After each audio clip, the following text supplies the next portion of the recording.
Once upon a time, an incredible event unfolded, one that turned a long-held dream into reality. My sister-in-law, Kayla, and I found ourselves the recipients of an astonishing gift. A jaw-dropping sum of around $750 million and control of our very own company. The excitement and disbelief we felt were beyond description. As we celebrated, the news of this unexpected windfall quickly spread among our colleagues. Kayla, bursting with excitement, became the center of attention with her infectious enthusiasm. Rumors began swirling around the office, with whispers attributing our sudden fortune to the generosity of our father. In her pride, Kayla made it clear that she preferred to keep things subtle, confidently stating, "I don't make a big fuss." However, the situation became even more interesting when my husband was also granted ownership of the company along with an additional $7 million. This revelation brought both surprise and amusement. One of the workers couldn't help but laugh, leaving my older brother and his confused wife completely speechless. Meanwhile, my brother was deeply engrossed in reading a legal document, looking pale and uneasy. His wife's reaction to the contents of the paper was quite dramatic. She let out a scream. "I'm Isabella, a 34-year-old who has been deeply involved in my father's business for as long as I can remember. Growing up, I watched my father build this company from the ground up, understanding all the hardships that came with it, especially during its early years when it was still small. Even though my parents had hoped I would go to college and carve out my own career path, my heart was always set on helping out in the family business. After graduating from high school, I decided to join the company, much to my parents' initial disappointment. However, I knew it was the right choice for me. Thomas, a seasoned and experienced employee who had been with my father for years, took me under his wing. He didn't treat me like the boss's daughter, but as an equal. He taught me valuable lessons about the business and helped me gain the skills I needed to contribute meaningfully. His mentorship was priceless, and I am forever grateful for the knowledge he passed down to me. My older brother, Paul, who is 3 years older than me, took a different path. He went to college, studying business management with the clear intention of taking over the company one day. He had always dreamed of being the future leader. His friends admired him, assuming he was destined for an easy life as the next boss of the family business. Sometimes, they would question him about whether there would be any rivalry between him and me, given our roles in the company. However, Paul always reassured them, saying I wasn't interested in wealth or luxury, and that I preferred to work quietly in the background. Paul was married to Kayla, a woman who loved the finer things in life. He indulged her desires, buying into the idea that living extravagantly would somehow boost his chances of becoming the boss. However, whenever Kayla and I met at family gatherings, she would often make sly comments, mocking me for not fitting the image of a typical boss's daughter. She seemed to take pleasure in pointing out how different I was from her lavish lifestyle, while I remained content with my simpler, quieter life. I firmly stated that material things didn't define my happiness. However, Kayla couldn't understand my perspective and pitted me, thinking I lacked the wisdom to manage wealth properly. My brother quickly joined in, agreeing with her point of view. He acknowledged that I was still learning the ropes in the company, and while I admitted I didn't have all the answers, my brother wasn't kind about it. He criticized me for not being confident enough, stressing that in business, projecting authority was essential to earn respect from others. Despite their criticism, I stood my ground. I calmly pointed out that in our family, only my father and I held real positions of authority within the company. My brother and Kayla's opinions didn't bother me too much because my mother stepped in to reassure me. She reminded me that I was making a positive difference in the company, and my father agreed, though my brother and Kayla were unmoved. They clearly didn't share our perspective and ended up distancing themselves from us for over a month. It was obvious that they were upset by our differences in opinion. During that difficult time, I reflected on the situation and told my parents, Paul and Kayla can say whatever they want. It didn't affect me much, especially as they continued living their extravagant lifestyle. They would dine at the fanciest restaurants and take lavish vacations, doing their best to maintain the illusion that Paul was the rightful heir and future president of the company.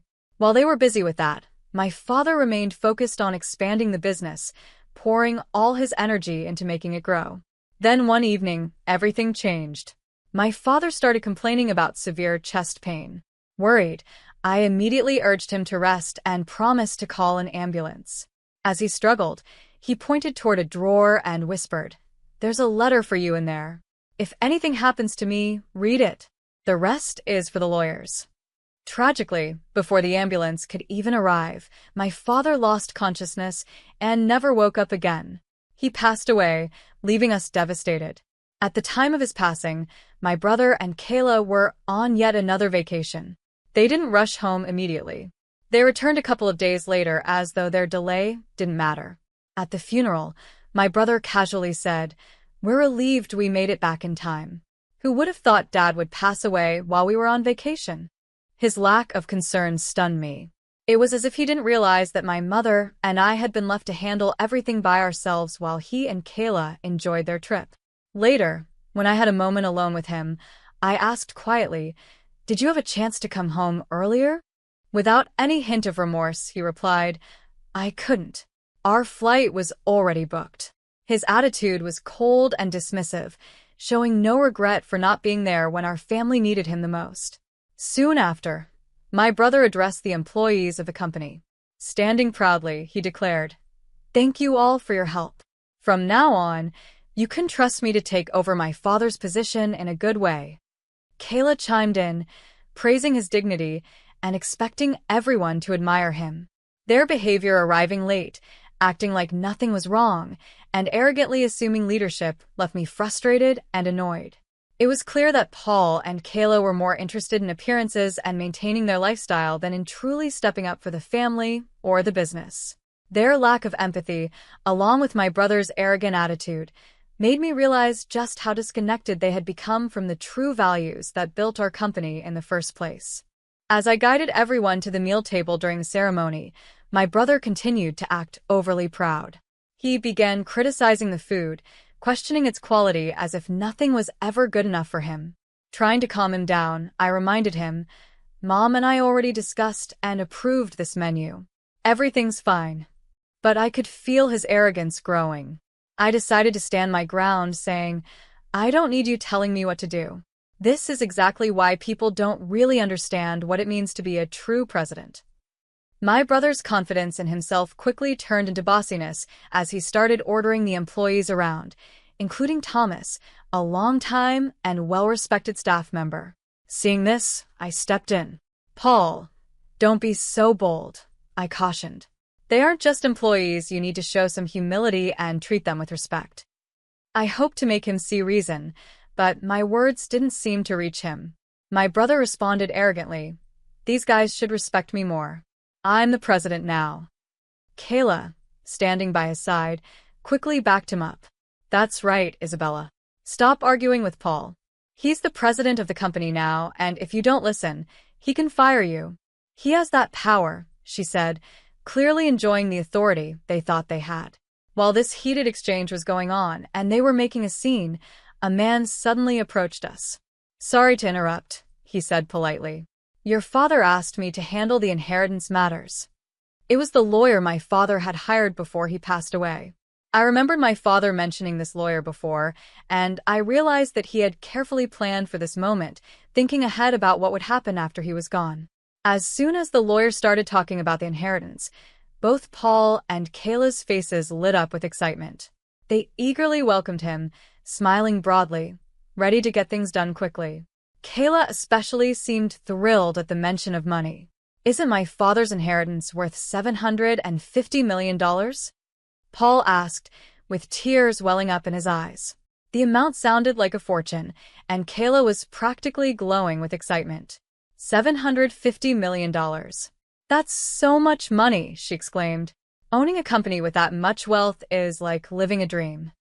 The employees who overheard this began whispering amongst themselves, clearly intrigued by the amount. Sensing the moment of importance, Kayla stood up proudly and announced, "Everyone, be quiet. This is the moment when the company and the $750 million officially pass to Paul." But just as she finished her proud declaration, one of the employees couldn't help but laugh. There was an awkward pause as my brother grabbed hold of the will and started reading it out loud, eager to confirm his new wealth. But as he read further, his expression changed. His face, once filled with pride, now turned pale with shock. Kayla, standing beside him, was confused as she watched his reaction.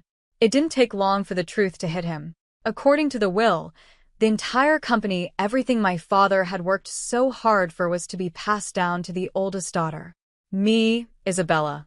My brother stared at the paper in disbelief. He was silent at first, but then he began shouting, "This can't be true. This has to be a mistake." In a calm, serious tone, the lawyer stepped in, saying, "This is a legally valid will. There is no mistake." My brother's voice grew tight and strained as he tried to process the shocking reality that everything had gone to me, not him. "I don't care about this," my brother shouted, his frustration clear. "How can Isabella be the president instead of me? Maybe Dad was just getting old and confused." The lawyer, trying to stay neutral, added, "It's possible your father's judgment wasn't entirely clear. A will made by someone who isn't thinking straight might not hold up in court."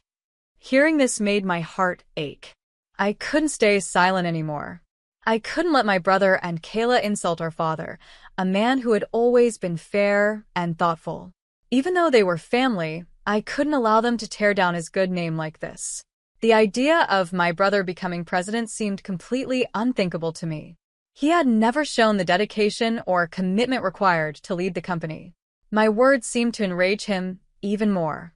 "What are you saying? Are you implying I'm not good enough to be president?" he demanded, his voice rising. Without hesitation, I replied, "You're right. How can you lead a company when you've never really contributed to it? You haven't put in the effort. You don't understand what it takes." "Don't be ridiculous," my brother shot back angrily. "Kayla and I even built a huge house fit for president.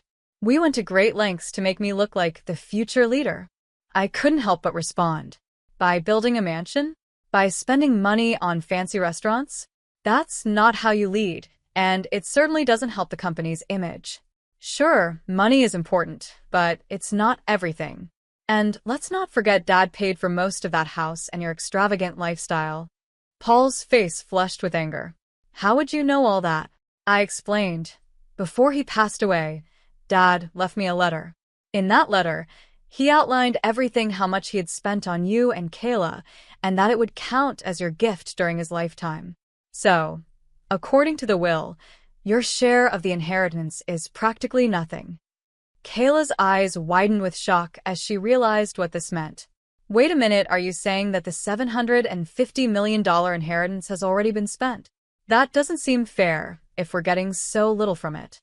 One of the employees, the same one who had laughed earlier, decided to step in at this moment. "Excuse me," he said to Kayla, "but the $750 million you're talking about isn't personal money. It came from the company's funds, and I think all of us employees are well aware of that." Kayla looked even more confused. "So, can money from the company be inherited?" she asked, sounding a bit panicked. I looked at her directly and answered, "No, it can't. Company money is meant to keep the business running, not for family members to inherit.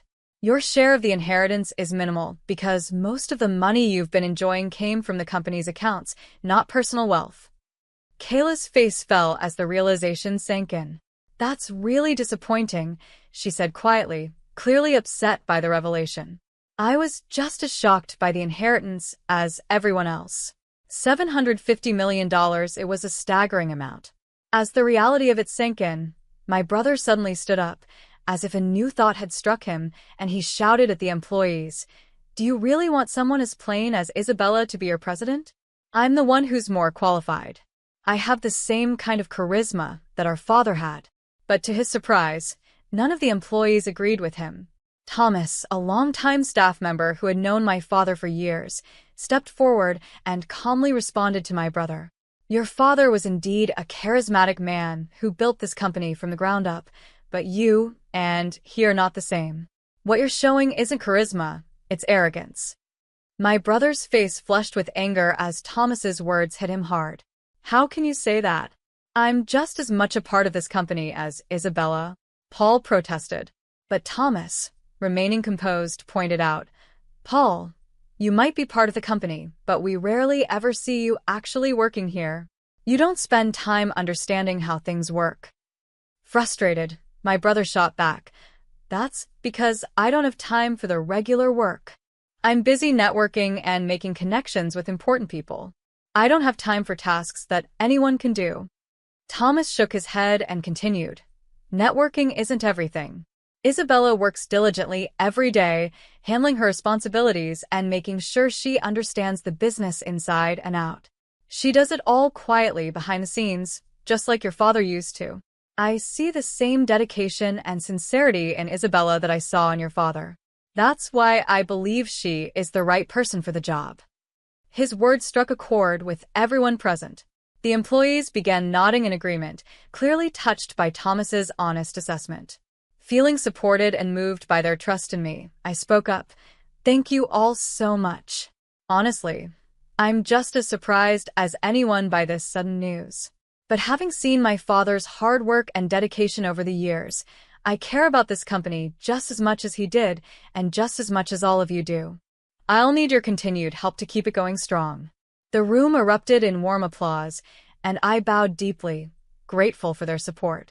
With newfound confidence, I added firmly, every one of you here is an important part of this company. You've all contributed to its success, and anyone who ignores your efforts is not fit to be an employee, let alone the president. And yes, even the president can be fired if they're not doing their job. My brother's face turned red with frustration. What are you even saying? I'm your brother, he shouted, clearly irritated by my words. I looked at him steadily and replied, I mean exactly what I said. You even mentioned earlier that if you became president, you might fire me. Paul was furious. How can you say this? I'm family, he exclaimed, unable to believe what was happening. But I stayed firm. Family or not, I can't keep someone on the payroll if they're not doing their job. That includes you. This is ridiculous, my brother yelled, looking around the room in desperation, hoping for someone to back him up. But the employees, who had once been loyal to our father, simply stared back at him with cold, unsupportive expressions. It was clear he had no allies left.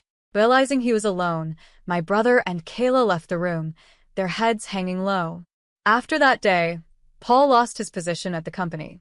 He had to rely on the small inheritance he received, but it wasn't long before the money ran out. Soon, he came to me, asking for a loan to help him get by. Disappointed by his lack of effort and unwillingness to change even after losing his job, I knew that continuing to support him wasn't the answer. Paul had never taken the opportunity to prove himself, and now, despite everything, he still refused to take responsibility for his own actions. I firmly told my mother that we shouldn't give Paul any more money. His situation was worsening, and his friends, who once supported him when they thought he'd become president, abandoned him as soon as they found out he had lost the position to me, his sister. Kayla, who had once proudly thought of herself as the wife of the future company president, suddenly found herself in a difficult situation too. In an effort to stay afloat, Paul and Kayla made the tough decision to sell their large mansion. The money from the sale helped them sustain their extravagant lifestyle for a while, but without any steady income, their savings quickly ran out. As time passed, they found themselves with nothing left to sell and no way to cover their living expenses. When they tried to find work, they struggled because neither of them had the necessary experience. Paul eventually managed to secure a part-time job at a convenience store, a position far beneath what he was used to. It was a hard adjustment, and he often faced criticism from younger employees who had more experience in that type of work than he did. For someone who once believed he was destined to lead a company, it was a humbling and challenging experience. Kayla's life also changed drastically. She could no longer stay at home as a full-time housewife. With no other option, she joined a group of part-time housewives and took a job as a cashier at a local supermarket. She worked long hours from morning until night, earning a modest salary each month, far less than the life of luxury she had once enjoyed. Meanwhile, I focused on the lessons I had learned while working quietly behind the scenes at the company. I applied those lessons to help the business grow and thrive. With Thomas's help and the support of the other employees, we worked together and led the company towards steady growth. Ironically, my brother's downfall seemed to bring the employees closer together, strengthening the unity within the company. I made a promise to myself and to my mother that we would continue to expand the business. Our shared goal was not only to keep the company successful, but also to bring joy and honor to my father, who is no longer with us. We wanted to make him proud, knowing that everything we did was building on the legacy he had worked so hard to create. Though Paul's life had taken a difficult turn, and he and Kayla struggled to adapt to their new reality, I remained focused on the future. With my mother by my side and the support of our loyal employees, I was determined to lead the company toward even greater success, honoring my father's memory every step of the way.